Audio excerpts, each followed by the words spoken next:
keynote this evening is Dr. Christopher DiCarlo. He is a philosopher, an educator, and an author. He currently teaches at the Faculty of Human Biology at the University of Toronto. And he's presented many speeches at national and international conferences. He's written scholarly papers ranging from bioethics to cognitive evolution. And if you want to know what that is, you'll have to ask Chris. Chris's latest book, which he wrote last year, is entitled How to Become a Really Good Pain in the Ass. And it is a critical thinker's guide to asking the right questions. Now this evening, Chris is going to present a talk that he recently put together, and it's called Sex 101, Natural versus Supernatural Sex Ed. So please welcome our speaker for this evening, Christopher DiCarlo.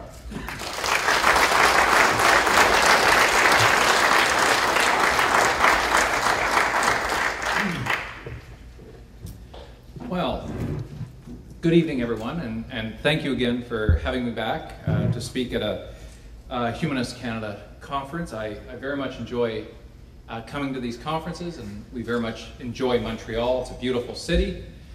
I was pleased to hear about this year's theme. An evolutionary philosopher gets to talk about sex. So this is very near and dear to my heart. And I called the talk Sex 101, Natural versus Supernatural Explanations. And it's because when I put this book out, I wrote it based on how humans answer 5 questions, what I call the big 5. And these are what I think are the most important questions we've been able to come up with since we've evolved the capacities for consciousness and sophisticated languages.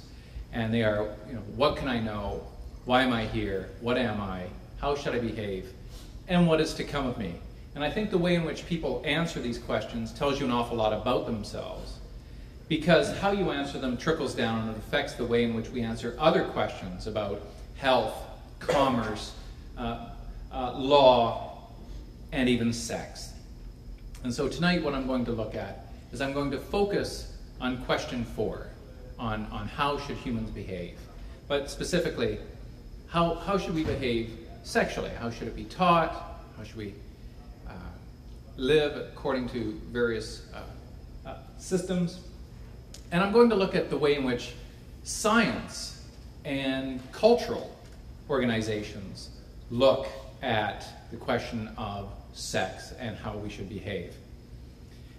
Many humanists throughout the world, and I'm sure there might be a few here tonight, were once religious. I was. And I'll tell you a little bit about that in a few minutes. But you have to ask yourselves, how were you educated about human sexuality when you were a child growing up, going through adolescence? I have two boys here tonight, Matt and Jeremy.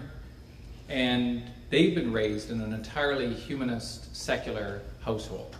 That's not to say we haven't told them about religion or what religion is or other cultural institutions, but the fact of the matter is they've lived their lives pretty much in an entirely secular way. And Jeremy, I might as well get the story over right now. In grade 5, our son Jeremy's class was to take sex education in class, and the parents had found out about this in advance. And we thought, well, this is great, because I never had it going to through the Catholic system. So we thought, this is wonderful.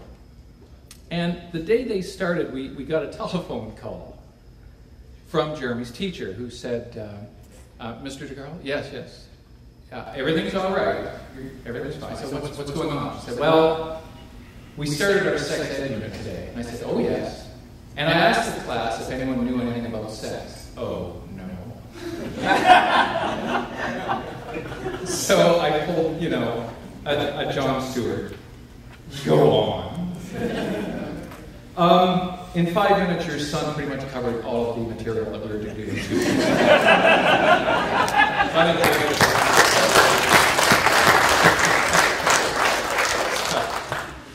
Anyhow, we were all learned about sexuality in various places, at the home, schools, community, places where, I mean, they treat sex in various ways depending on where we were raised in the world. Now, so I'll examine the natural versus supernatural forms of sex ed. This is really coming down to biology versus culture, right? Religious accounts are cultural accounts. They were invented. They involve a number of memes that address the big 5 questions, and they even address sexuality. Some cultural beliefs can affect human behavior in harmful ways, as we're all aware.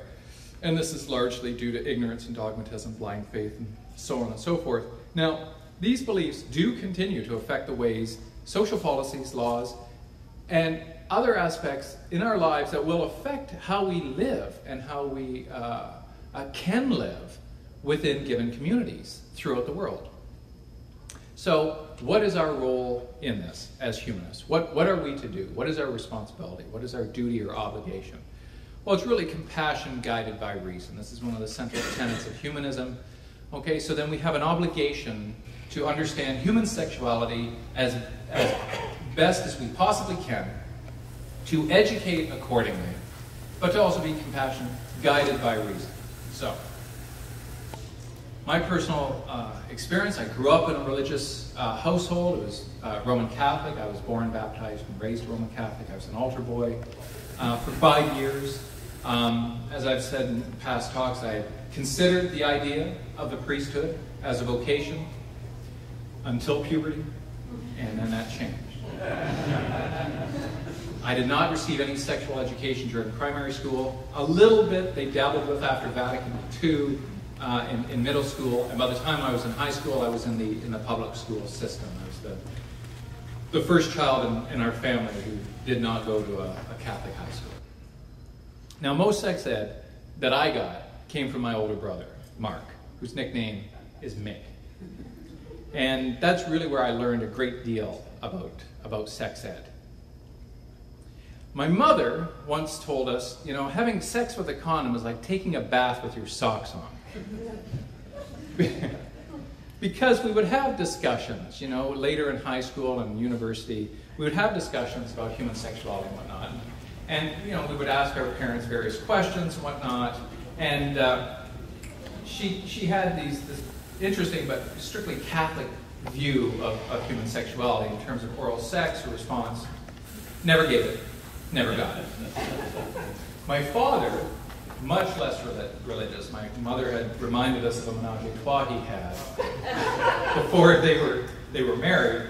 There were things, if you lived in the Toronto area, called baby boom movies that Moses Neimer came out with on City TV back in the 70s. Now, I don't want to take too much of our time up tonight, but I have to tell you some of these stories. Friday and Saturday nights, our house in Guelph, Ontario was the central social hub for my parents and for all my friends. Friday and Saturday nights, the women played canasta. Do you know what that is? It's kind of a card game. I think it means basket in Spanish. And the men would go out and drink. Then they would come back and they'd have sandwiches and coffee and that kind of thing. But they would also come back, and at 11:30 at night, these baby blue movies would be on. Now, everybody around that table were Roman Catholic. And my Aunt Lucy was really Catholic. And it would be interesting where she would situate herself on a Saturday night so that she could see the television, so that she could complain about what was on. This would be a typical night with my Aunt Lucy. Oh, how can they, how can they even put that on, that's disgusting. Would you get out of the way? So, as a young lad, I recognized the hypocrisy of certain various types of religious beliefs. So, the media has changed. It's changed since you were kids, it's changed since I was a kid, and it'll change while our kids are growing up, right? We went from National Geographic through the Playboy years, to Penthouse, and then to Hustler, and then to, onto the internet. In choosing these, by the way, I could have picked just about any National Geographic cover, but I thought I would pick this one in particular. because I love, have you guys got this issue? Was Darwin wrong? And you open it up, and what does it say? No. So I thought it was great marketing. Whomever is at National Geographic was really thinking about this. Now, the dynamic transmission of information, it's obviously changed significantly since I was a lad. Youth today, obviously exposed to far more information than at any other time period in history.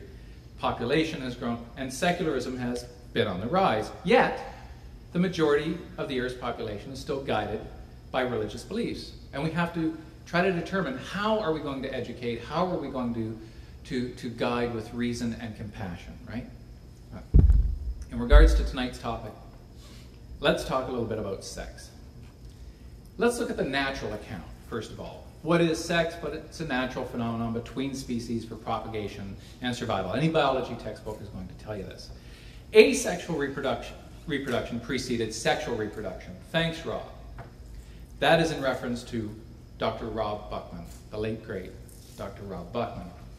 I gave a talk for Humanist Canada in 2006 in Ottawa, and the PowerPoint wasn't working.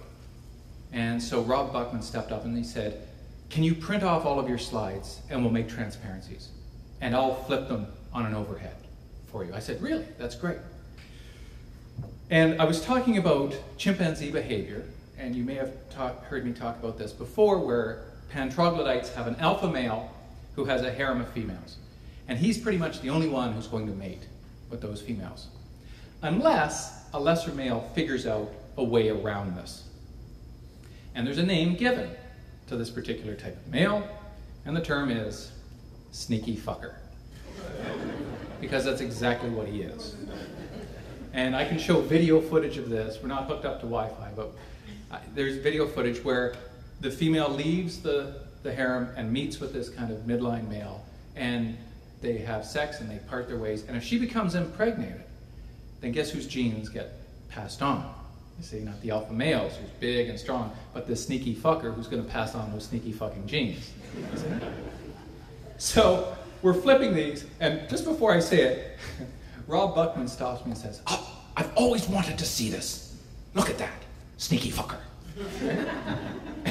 and I talked about the idea that sex came about around 1 billion years ago.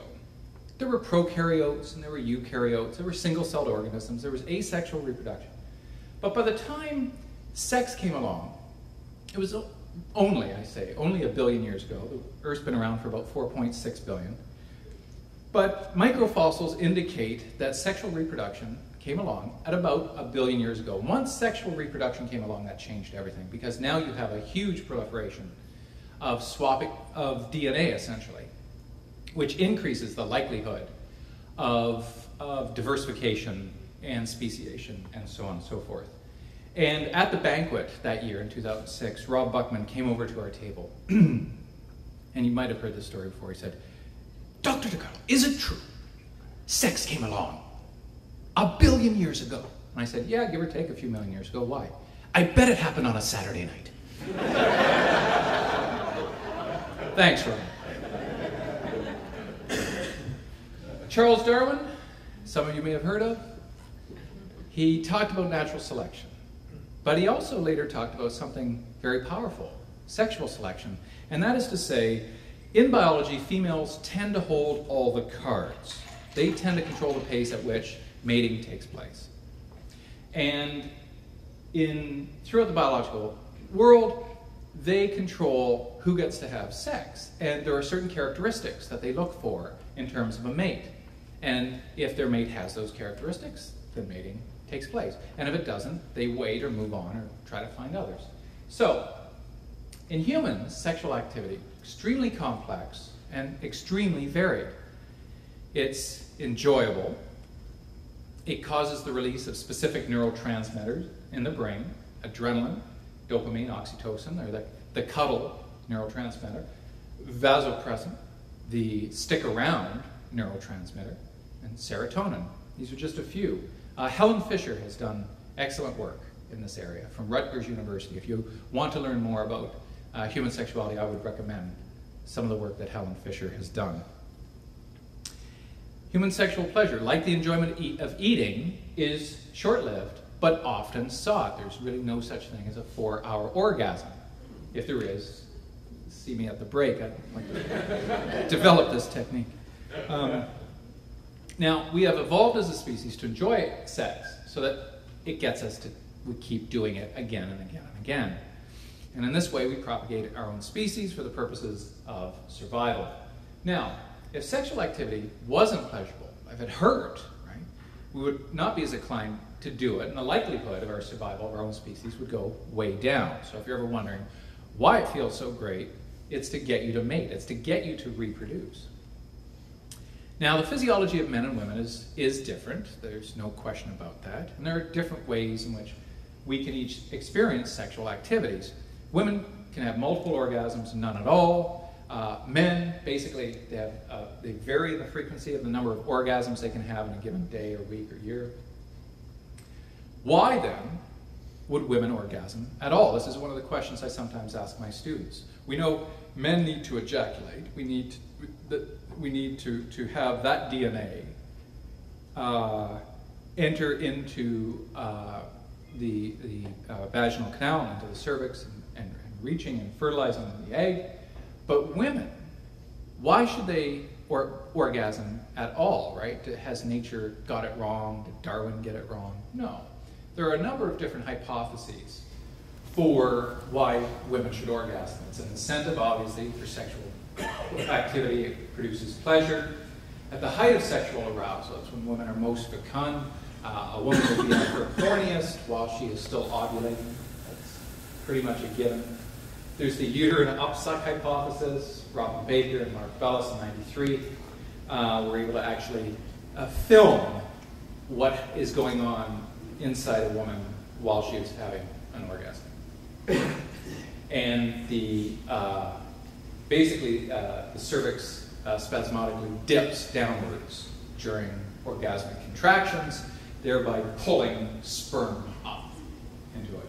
Now, Elizabeth Lloyd, if you want to counter this, she doesn't think this is good science at all. So her book, The Case of the Female Orgasm, you can find out more about various ways in which people have thought about why do women, have orgasms at all. So here's something interesting that my buddy and colleague David Buss and somebody working, his colleague Cindy Meston worked on.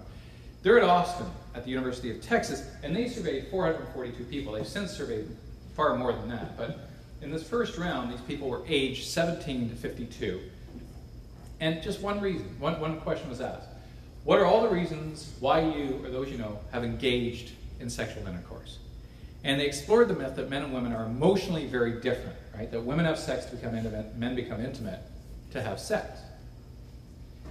And in their survey, 8 of the top 10 reasons why men and women have sex and 20 of the top 25 are quite similar. And they found that there were generally 4 reasons why people desire to have sex. Physical reasons: pleasure, stress relief, I love that, exercise, sexual curiosity, attraction to a person. Goal-based reasons: to make a baby, improve social status, right? To become popular, to seek revenge. Emotional reasons: love, commitment, gratitude. Insecurity reasons: to boost self-esteem, keep a partner from seeking sex elsewhere, or because of feeling of duty or pressure, a partner insists on having sex. So they generally found these 4 categories. And here are the women. Now you're going to have to squint to see these, and I'm just going to kind of play them off as they go along. Here are the top 25 reasons why women have sex. And while this is loading, I'm going to have a drink of tea.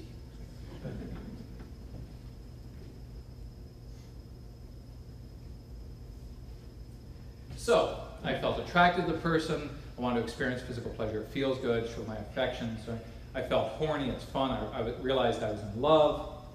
I wanted to please my partner.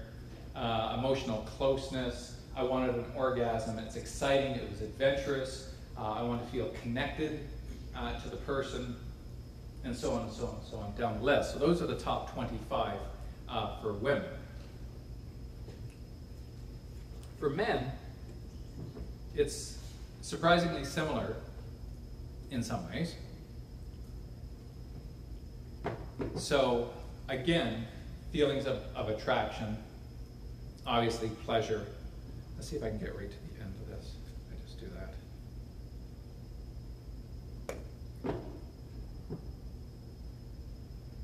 There we go. So, very, very similar in some respects, all the way down.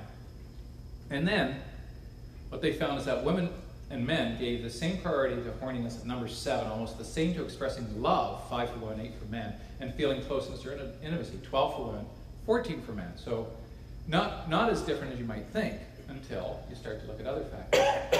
Women's least frequent reasons for having sex. So this is going kind of backwards from 237 up. I wanted to spread a sexually transmitted disease. Someone offered me money. I wanted to get a raise, initiation right to a club or organization. I wanted to get a job, wanted to get a promotion, offered me drugs to do it, wanted to punish myself, wanted to hurt or humiliate the person. I wanted to feel closer to God. Remember the number. Remember number 228. So here are men. They're least reasons. Look at how similar they are. Right? The person offered me drugs to do it. I wanted to spread a sexually transmitted disease. I wanted to punish myself. I wanted to break up my relationship. I wanted to get a job, initiation right. Someone offered me money to do it. I feared physical harm. I wanted to make more money. 228. I wanted to feel closer to God. Uncanny. Right? Top 10 largest gender differences between men and women. Right? The person wore revealing clothes stated significantly more often by men than women. I want to feel masculine, more men. I want to relieve blue balls, more men. I want to feel feminine, more women. The person had a desirable body, more men. The person was available, more men. Are you available? Let's go. The person's appearance turned me on, more men. It's fun, more men. I want to have an orgasm, more men. The opportunity presented itself. How 10 is different from 6, I don't know.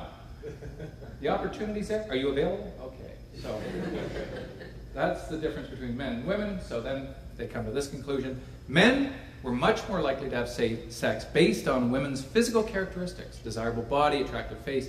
She turned me on. This finding supports a great deal of research showing that men are sexually stimulated by visual cues, like pornography. Women, they're more likely to have sex based on its contribution to a relationship. I wanted to express my love. I want a deeper emotional closeness. Again, this finding supports other research showing that most women prefer sex in the context of a committed relationship. Not all, of course, but they're going with statistical frequencies on this. So, what are some of the supernatural accounts for sex?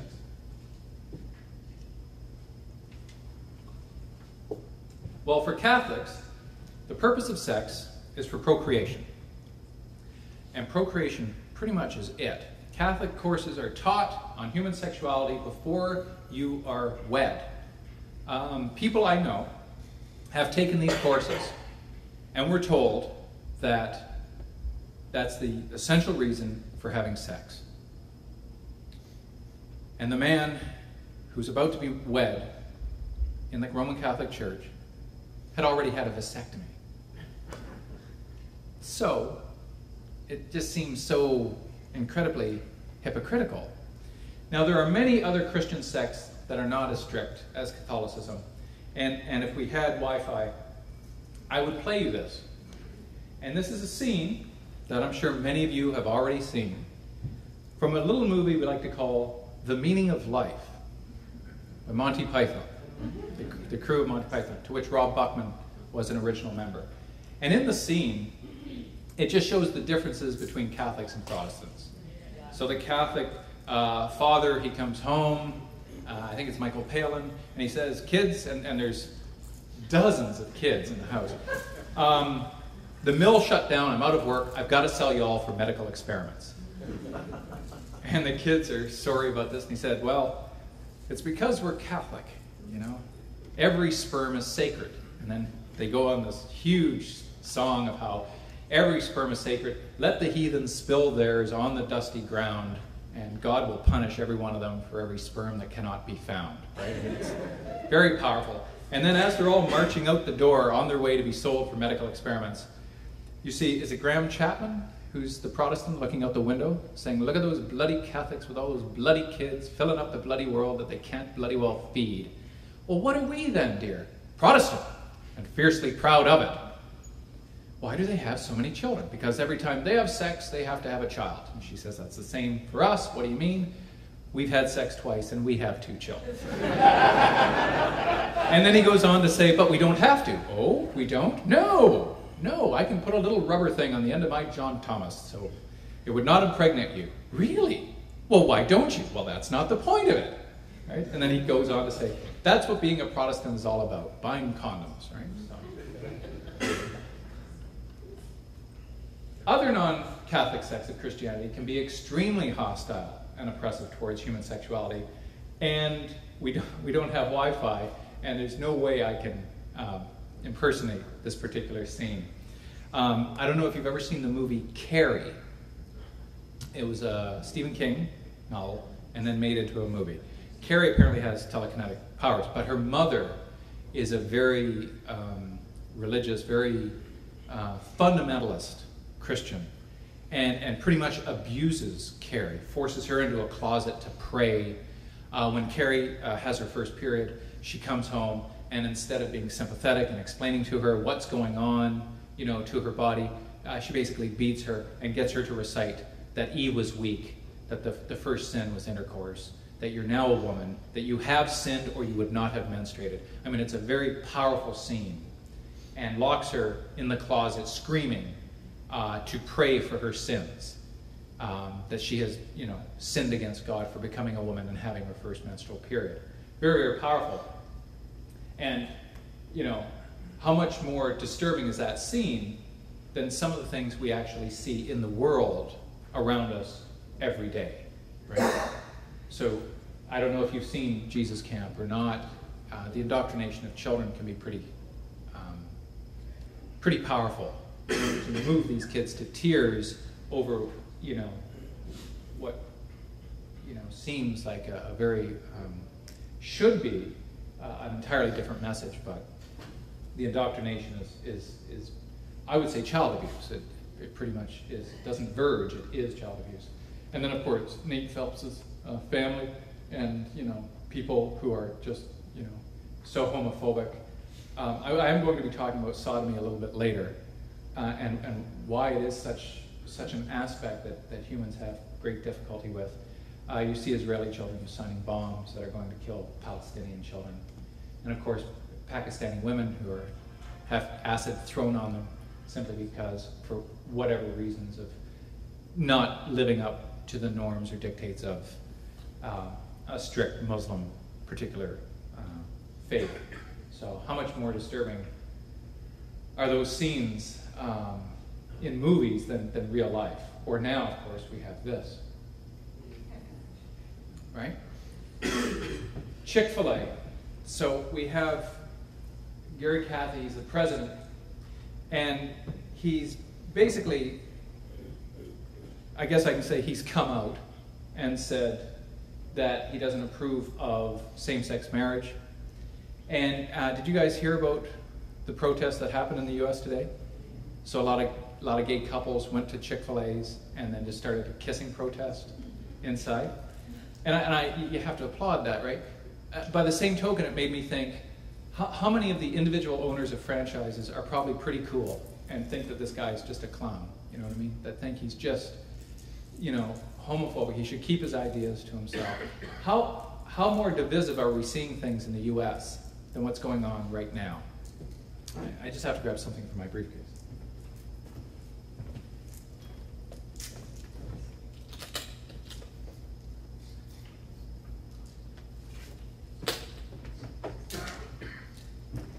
So, his name is Dan Cathy, and he's the president, and he came out, I think, on, was it a Baptist radio show, or a Baptist newspaper, I believe? And then when pressed for it further and further and further, he said, yeah, you know what, yeah, marriage is only between, a man and a woman, and that's the way it is, no Adam and Steve, the usual cliches that you hear. And it's unfortunate, of course, with the Boy Scouts, we're seeing that they were talking about the idea of banning, the whole notion of gay rights. And here we have Marcus Bachmann. You guys know who Marcus Bachmann is, Michelle Bachmann's husband, He's apparently a doctor, though I don't know if he's a medical doctor or not. He runs what are called reparation clinics. He repairs homosexual men as though they were broken. They're literally called reparation clinics. He is convinced that homosexuality is a choice, that it's not biological at all. And here we have an interview. What do you say when your teenager says she's gay? And he says, there's that curiosity, but again, we like, you know, it's as if we have to understand barbarians need to be educated. They need to be disciplined. So likening homosexuals with barbarians, if ever there was a fallacy of disanalogy, that's it. Now, I'm sorry, but there's a gentleman by the name of Eric Stonestreet. And some of you may know who he is. The last time I was in Montreal, I was talking about how the likeness of Pope Benedict XVI was like that of Lord, who is it, Chancellor Palpatine in Star Wars. Yeah. And I put their two likenesses up. Have you seen this? This is like a viral meme on the internet. You're seeing this everywhere. Well, I'm going to try to have another viral meme, and I'll introduce it to you tonight. I'm pretty convinced that Marcus Bachmann is gay. I am, and I'm not kidding, and I'm not saying that in any form of derogatory manner whatsoever.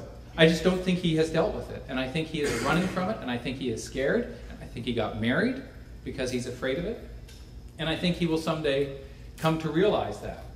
But if you do not see the likeness from Modern Family to Marcus Bachmann, right? I mean, to me, it's just uncanny. And I hope that he is able to realize that what he's doing is unfair to so many men, and that what I'm going to talk to you a little later tonight about is the biology of homosexuality, and so that we can arm ourselves with the information so that we can guide through compassion and reason with important information. So, obviously a lot of hypocrisy with religion dealing with sex, purposes of sex for procreation. Rhythm techniques are sometimes suggested, no birth control, vasectomies. The focus is generally away from pleasure. That's for Catholicism, of course, and Islam to some degree. What defines then a good person of faith? One of the things when I find when some Catholics are being overly sanctimonious, I'll ask, to which encyclicals do they follow to the letter of the Pope's law? Because if you only have sex for procreation, you're a hypocrite. Because if you read the encyclicals very carefully and you listen to what the Pope says, I don't know anybody who's a good Catholic. I really don't. It would be almost impossible to be a really good Catholic. Now, I'm not coming down on people for choosing to live a Catholic lifestyle. That's their choice. Okay. But when we're dealing with very, very important issues, and those questions trickle down from the Big Five, and they now come into our world and everybody else's world, and they have the audacity in some cases to say, you can't live your life this way, or if you do, I'm going to love you less, or give you less rights, or in some ways harm you, then we do have an obligation as humanists to stand up and to say, I don't think so. Because what we have on our side is knowledge and education and compassion and reason. People who choose what they wish to do through their various faiths, I call them buffet faithful. I'll have a little of this, I'll have a little, oh, sex? No, hell, it's fun. But yeah, I'm just going to sidestep that aspect of my particular religious faith. And of course, we know what happened in this province when it gradually became much more secularized and took away the power of the Roman Catholic Church to affect so many people's lives. Now, what about Islam? Right? Premarital sex, not really condoned. Virginity in women is extremely important. Lawful marriage, the only acceptable way for sexual satisfaction.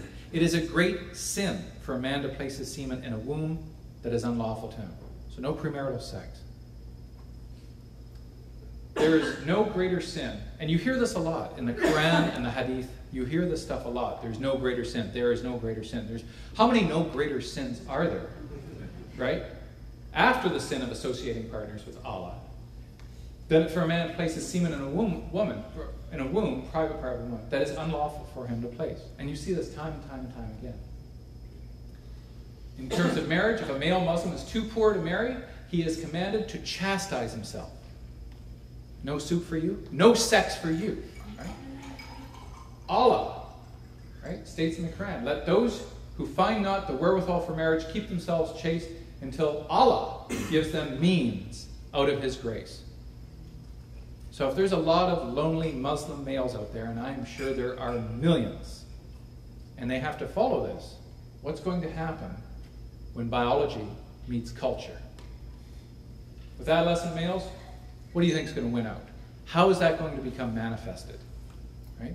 I don't know if you realize this or not, but in Pakistan, amongst the Taliban, a lot of young male rape goes on. So how does this get manifested then when a particular religion tells you to control your biological urges in ways that are not necessarily going to be healthy and controlled, but are going to be manifested in other ways as well? Why the concept, right? Why do you get rewarded with virgins? Why are you offering sex in an afterlife? So, obviously in many parts of the world, very, very sexually oppressed. Oral sex is allowable in the Muslim faith, but it is really frowned upon. Right? It's become clear now that oral sex is not prohibited, but it's not the normal choice for committed Muslims and Muslims. And despite that oral sex is not haram or evil or verboten, it is completely disgusting and does not conform to the pure taste and decency of a Muslim personality. Personally, I just don't think they're doing it right. But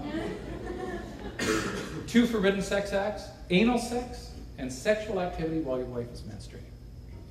There's the anal sex thing again. It's going to be very prominent in this talk. Anal sex. Based on the hadith, Muhammad says, do not have anal sex with women.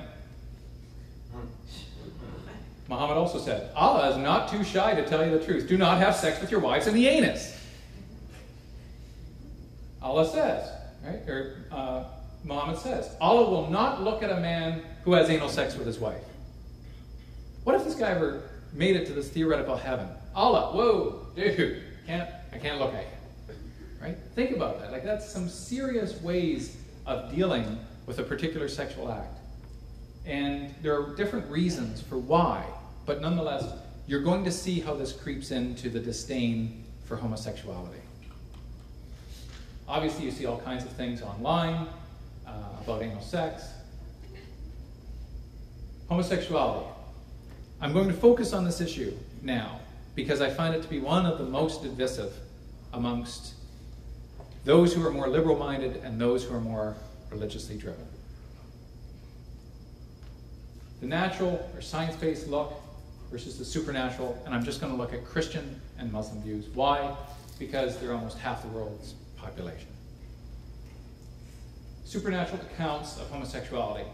We know about Leviticus, right? We know that it talks about how homosexuality is an abomination.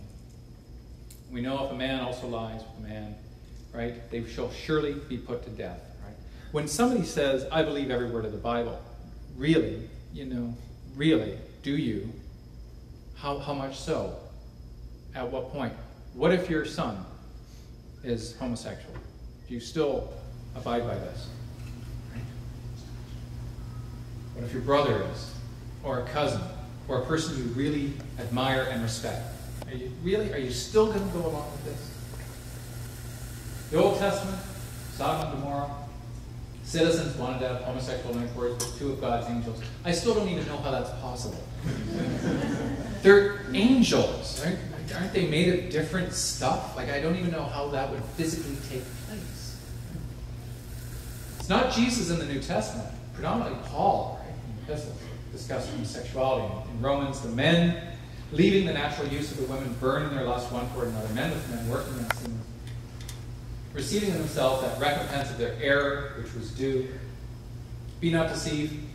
Here's the list. Neither fornicators, nor idolaters, adulterers, effeminate, abusers of themselves with men, thieves, nor covetous, nor drunkards, nor revelers, nor extortioners shall inherit the kingdom of God. Bad. is going to be one lonely place.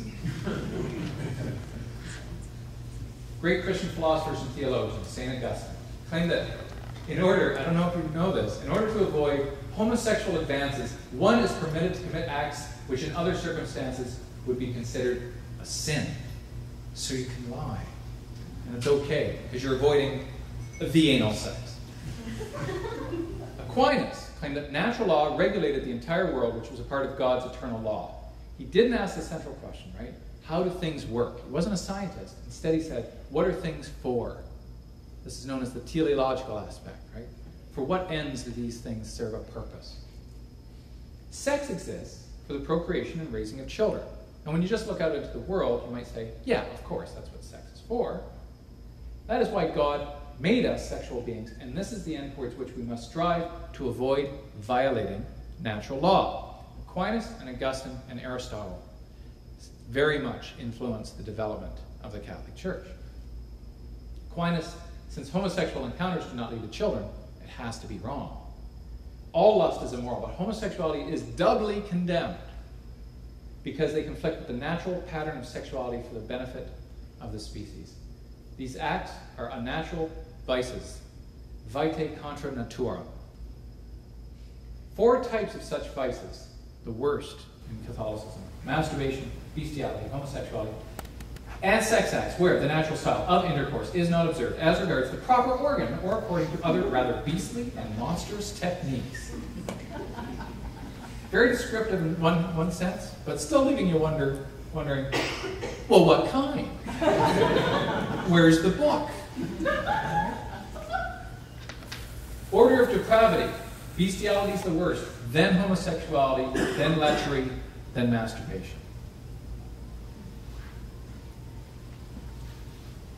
My friends and I, going through adolescence and being told by priests that if you touch yourself, it's a sin, and you will burn in hell forever and for all time.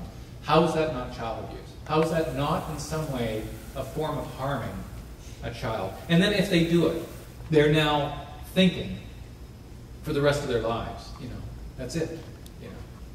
I might as well join a Satanist cult, right? I'm going to hell. So clearly, some of the teachings from various doctrines, cultural doctrines, religious doctrines, we need to address. And we need to try to set the record straight in the interest of fairness and compassion. This is the official Catholic position of this to this day. I'm sorry, I had to include that picture. My wife took it. I just gave a talk in Las Vegas, and there were some people talking about various things. Islam and sex, homosexuality, or liwat and siwak. About 5 references are found in the Quran. Do ye commit lewdness such as no people in creation ever committed before you? For ye practice your lusts on men in preference to women. Ye are indeed a people transgressing beyond bounds. What?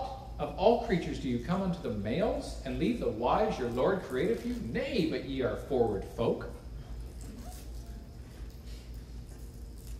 In the Hadith, according to Muhammad, when a man mounts another man, the throne of God shakes. I'm going to have a drink of tea while this one sinks in.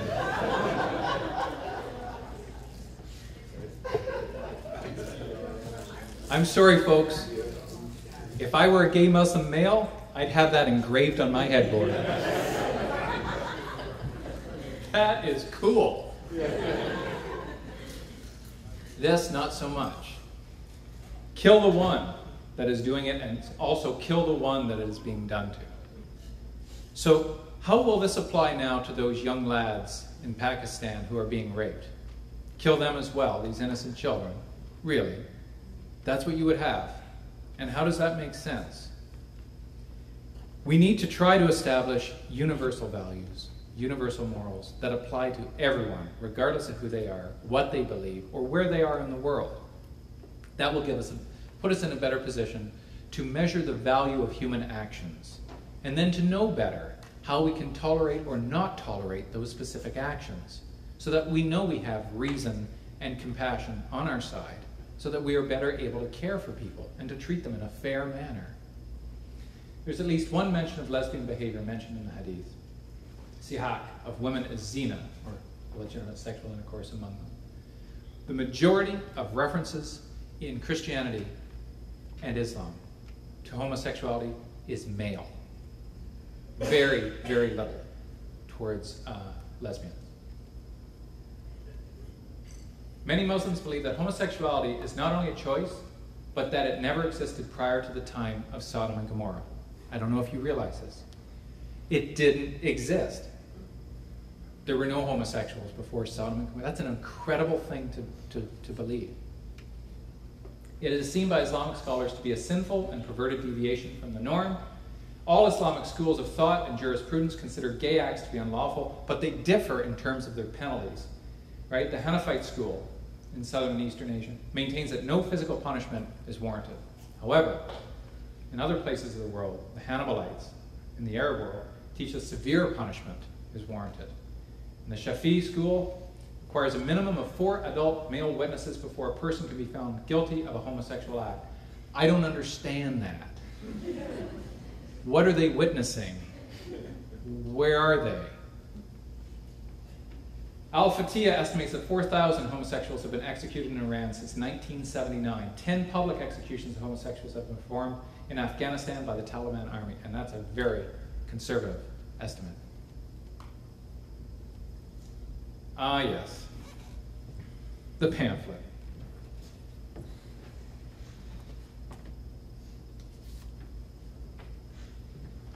Last year at the Humanist Canada Conference, on Saturday, October 1st, 2001, in Toronto, Ontario, there was something called Nuit Blanche, and this is when they shut down the streets of Toronto, Yonge Street, and whatnot. You remember, Simon, when this was going on? So my wife says, hey, why don't we go down? Why don't we see what they're doing? This was 5:30 in the afternoon.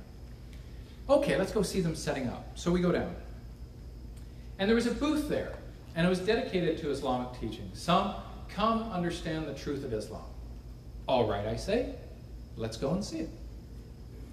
There was a pamphlet. I walked by the table. It's called The Evil Sin of Homosexuality. I picked the pamphlet up, and I started to read. And I guess based on the look on my face, my wife said, no.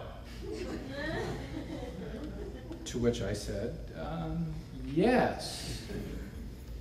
So I talked to the gentleman, and I said, the evil sin of homosexuality, a bit redundant, isn't it? And he said, how do you mean? I said, well, isn't a sin a sin?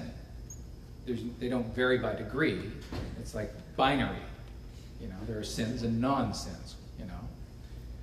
And he said, no, homosexuality, the worst. I said, the worst? The worst ever. What about taking Allah's name in vain? That's very bad, very bad. Well, which is worse? Homosexuality. I said, okay. And so we started to talk. And people started to gather around.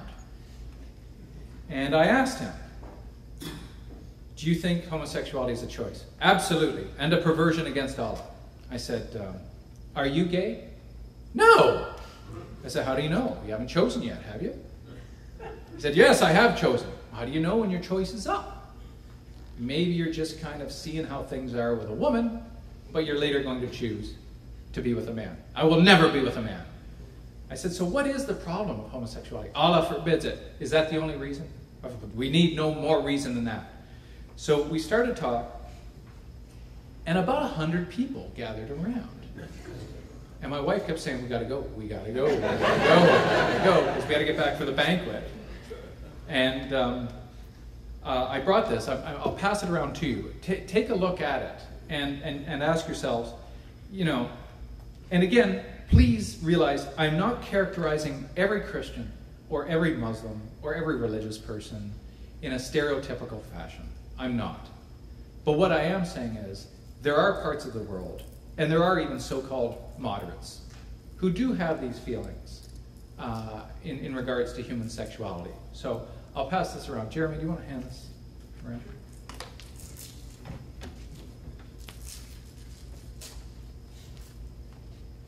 So what is a natural account of homosexuality? When we talk about genetics, a variety of studies suggest that genes play at least some role in homosexuality. You look at twin studies, one male straight, the other male gay.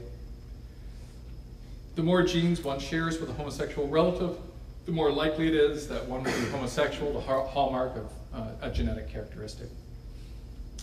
A recent position statement by the American Academy of Pediatrics and 8 other national organizations agrees that sexual orientation falls along a continuum. Straight and gay do not capture the complexities, although they are the polar opposites. You have a spectrum between that.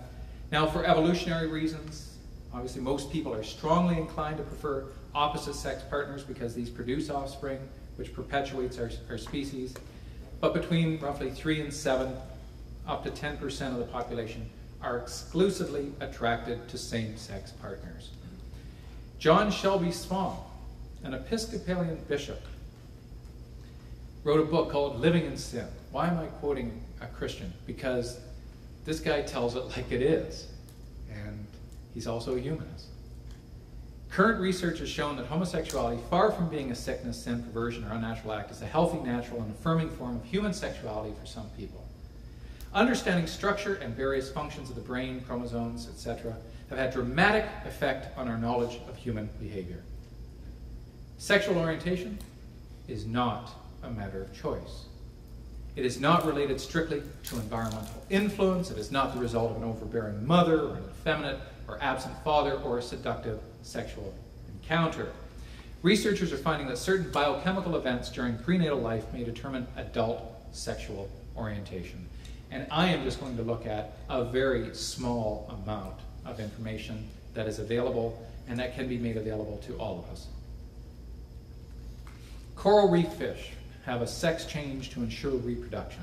In other words, if males suddenly die off due to predation or whatnot, aggressive females begin to act like males, they eventually produce sperm. When guinea pigs are treated with hormones, they switch mating roles. And same with voles and other types of mammals. This data demonstrates how sexual orientation and behavior has a neurobiological explanation. When testosterone levels in rhesus monkeys is blocked in fetuses in utero, it produces behavior in the male offspring traditionally associated with the female. This suggests that a chemical process sets the nature of an unalterable sexual response in the brain during gestation. The sexing of the brain is a prenatal occurrence over which neither the fetus nor the parent has any control whatsoever. In this way, homosexuality is not a life choice. Gunter Dorner at East Berlin and Humboldt looks at the hypothalamus, and he found that if rats did not get enough of the appropriate sex hormone during development, these sex centers would be formed differently. It creates in males the sexual behavior of females and vice versa. Dorner argues that sexual orientation in the human fetus is also the result of a neurochemical hormone process occurring in the womb. Male and female homosexuality are caused by the prenatal effect of the brain, varying amounts of the male sex hormone, testosterone. The relative quantity of testosterone available during critical periods of fetal brain development stamps the yet-to-be-born infant with a masculine or feminine orientation, usually, but not always, in accordance with the genetic sex of the fetus. And for you men out there, if you want to know how much testosterone you had coursing through your brains in utero, just hold your hands up. And look at the relationship between the length of your second finger to your fourth finger. And I'll tell you what your testosterone levels were. If your fourth finger is longer than your second finger, you had more testosterone. If they're closer to being even, you had less testosterone. Does this mean you're gay? No. What it means is simply what your testosterone levels were at that particular time. Testosterone is only one factor. There are also other factors, things that are called epigenetic factors, factors that are beyond genes, that slow the development of certain types of genes, like a dimmer would on a light. This is known as methylation and acetylation. Yeah. Is there similar research for females? They're starting on that now, not so much with what's called the 2D/4D ratio, but other aspects. Yeah, people are looking into it now. Yeah. This is not only true in humans, but other species as well, and roughly the same statistical percentages as found amongst humans. Yes, you're going to have gay squirrels and gay monkeys and gay zebras and so on. Yeah? Sorry, just in reference to your research, what are your thoughts on the recent studies that showed actually that gay men are more likely to have a series of older brothers Yes. suggesting actually sort of an immune response almost on behalf of the mother. Yeah, the one slide I had up suggests that the more sons born in a family, the higher the likelihood will be for the younger ones, one of them at least, being homosexual. And yeah, I mean, statistically, it's pretty clear. We just have to try to now determine what the causal linkages are for that. And the latest hypothesis has to do with basically a feminizing of the fetus for trying to produce a female when it's in fact a male. So it feminizes the brain. Yeah. Dorner performed experiments to test this hypothesis. Male rats were deprived testosterone during the critical fetal period of sexual differentiation in the brain, and this produced homosexual behaviors in the adult male rats. He predicted that rats with feminized brains would, when injected with estrogen, produce a surge of the ovulation luteinizing hormone, as if in response to a signal from a non-existent ovary. And this is exactly what happened. The same test was then performed on male homosexual human beings with identical results, but had no effect on heterosexual males. So when we talk about the biology of homosexuality, we have overwhelming evidence now. And we must go where the evidence leads. We must follow where the evidence leads. And if this is where the evidence leads, then what it means is that homosexuality is amoral. That means you cannot pass moral judgment on homosexuality. It's like passing judgment on heterosexuality. It's amoral. It's not to be considered an element of morality at all. And now we have science to demonstrate this. The book that I'm writing right now, The New Ethics, talks about how we can get together, philosophers and scientists, to develop ways of understanding the world that are going to affect the moral outlook of humanity, so that we're in better positions to try to understand why things happen the way they do. And so we can create more just laws and social policies that can be fair to all of those affected by such policies and laws. Dorner believes his findings demonstrate that the brains of male homosexuals had been feminized prior to birth. So homosexuality is physiologically determined by biochemical variables. It's a given fact in nature. A significant proportion of people, it's unchangeable once set. You're not going to get Marcus Bachmann doing reparation therapy on these guys who are suddenly, going to become heterosexual.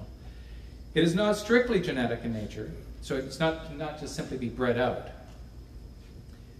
Spong seems to be suggesting, though he doesn't say it specifically, I will say it explicitly, there are epigenetic factors.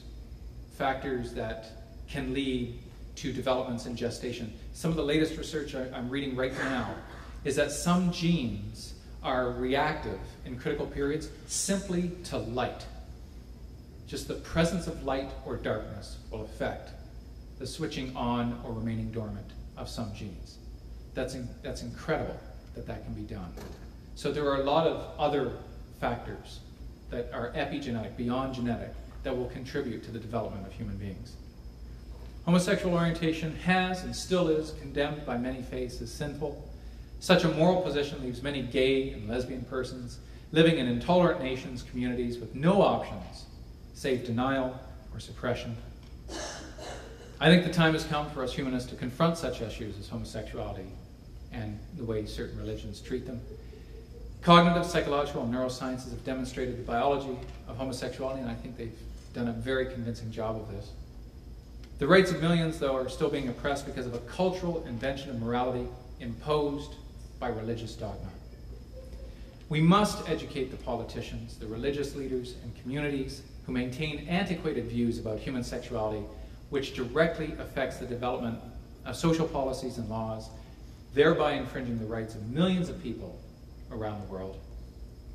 At the same time, we should provide compassionate sanctuary for those faced with the very difficult decisions to bravely state their sexual identities in the face of such narrow dogmatic views. It's one thing to address the problems, to bring the science to the table, to demonstrate to people why it is a biological factor and therefore amoral.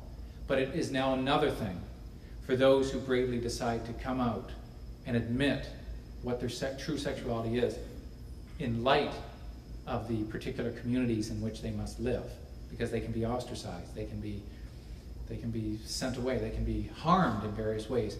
Where are we going to be then to help those people? We need to provide them with some kind of a social safety net to say it's okay, you're still a great person, there's nothing wrong with you, and there are plenty of other people just like you, so you're normal. It is incumbent upon us to be compassionate, guided by reason, and to develop the type of society that is fair to all, irrespective of sexual orientation or identity. The time has come for reason and compassion to speak louder than ignorance and fear. Our time is now. Thank you.